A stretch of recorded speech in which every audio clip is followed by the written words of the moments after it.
Today I'm going to be doing something a little bit different. A movie review. Nowadays I don't watch too many, but I thought this one was really good and I wanted to share it with you. The name of that movie is Beyond Two Souls. It's from Sony Pictures, I believe, and the director is David Cage, I think it's pronounced. I don't know. I know he's French though, so that's probably how you say it. One weird thing I wanted to note before I get into it. I tried to play it on a few different Blu-ray players, and the only thing that could play this DVD was the PlayStation 3 for some reason. I don't know what that was about, but I felt that was important to note.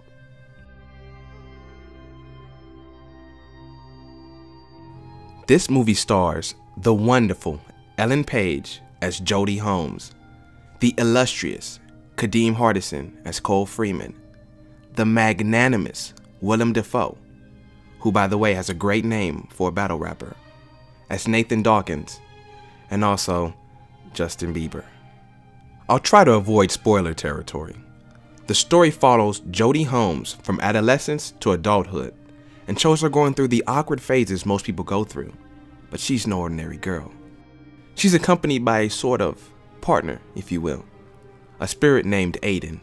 He's a force to be reckoned with, complicating Jodie's life. And of course, wherever there are forces to be reckoned with, there's the government seeking to weaponize them. Enter Nathan Dawkins, a government scientist hoping to get Jodie in full control of Aiden. Along the way, he takes on the role of a sort of surrogate father, and that dynamic drives the narrative throughout the film. And it is a lengthy one. I don't know what this guy was thinking, but this movie is 10 hours long.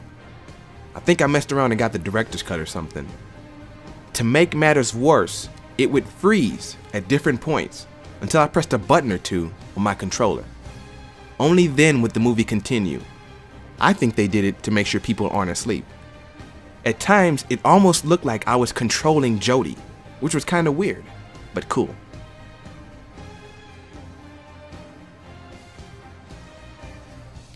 At first, I thought the actors looked a bit odd.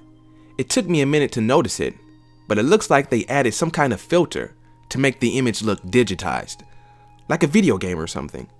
Perhaps the director was inspired by Robert Zemeckis. The print quality of this DVD is very good though. The image is rich without being oversaturated, and the contrast is excellent, with deep blues and blacks that aren't washed out. The sound quality is also top rate. The dialogue is clear and clean, and the soundtrack is layered very well, even during loud action sequences. As for the extras, this section is disappointing. There's little in the way of behind the scene features if you have the standard edition, but also there's no director or cast commentary, no gag reel, not even any deleted scenes. Nothing. It's a letdown, and they could have done a lot better in this area.